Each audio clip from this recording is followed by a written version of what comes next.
When most of us dream about food, we think of more rather than less.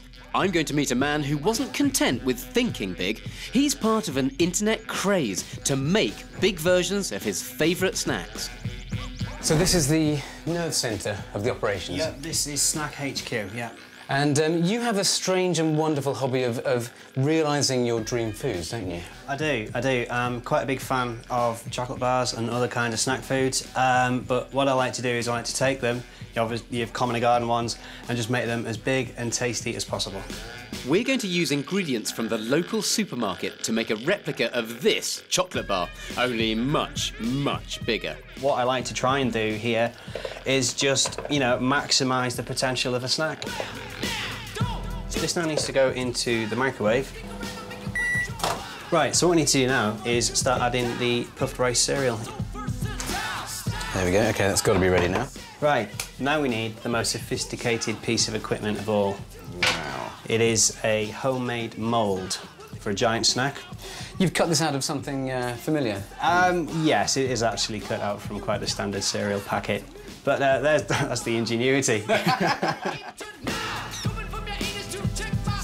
Now we need to get it in the freezer. This is all the stuff for the nougat, is it? We've got honey, icing sugar, 4 egg whites, and then there's a tiny little bit of vanilla essence. Now we just need to put it on the hob. This now needs stirring continuously for about 30 minutes.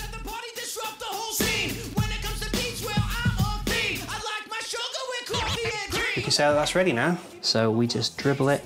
It is actually very, very hot. You could quite badly burn yourself. What other types of snacks do you create on this massive scale? It's usually the sweet stuff. I think that tends to have a bit more ingenuity, it's a little bit more technical, and I think the results are a little bit more kind of wow, when they're finished. Now that's completely set. Then we'll just drop that in place. So it just needs to go back in the freezer for a short while. Excellent, look at that, that's so exciting. After letting the nougat layer set in the freezer for 10 minutes, it's time to heat up some more chocolate and spread it all over the bar. How big could you go with one of these things? I think if you had like a massive, massive chest freezer and you had these great big vats that you could literally stare around like some kind of sort of witch stirring a concoction, I think you could, it's limitless, as long as you can freeze it and cool it down.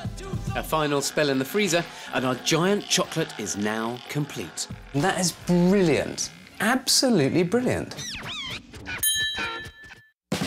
Mini foods may sell to upmarket diners in London, but will my giant chocolate find any takers on the streets of Slough? I wondered if any of your customers would ever buy one of those. Yeah, I reckon a few customers would, yeah. Yeah? Just because of the size of it, they'd be fascinated by it. Would you ever buy something like that? Not unless it was for a surprise party. If I bought that, I wouldn't be able to eat it. You know what Quite I mean? hefty, isn't it? Yeah. What do you think about this? Eat it right now.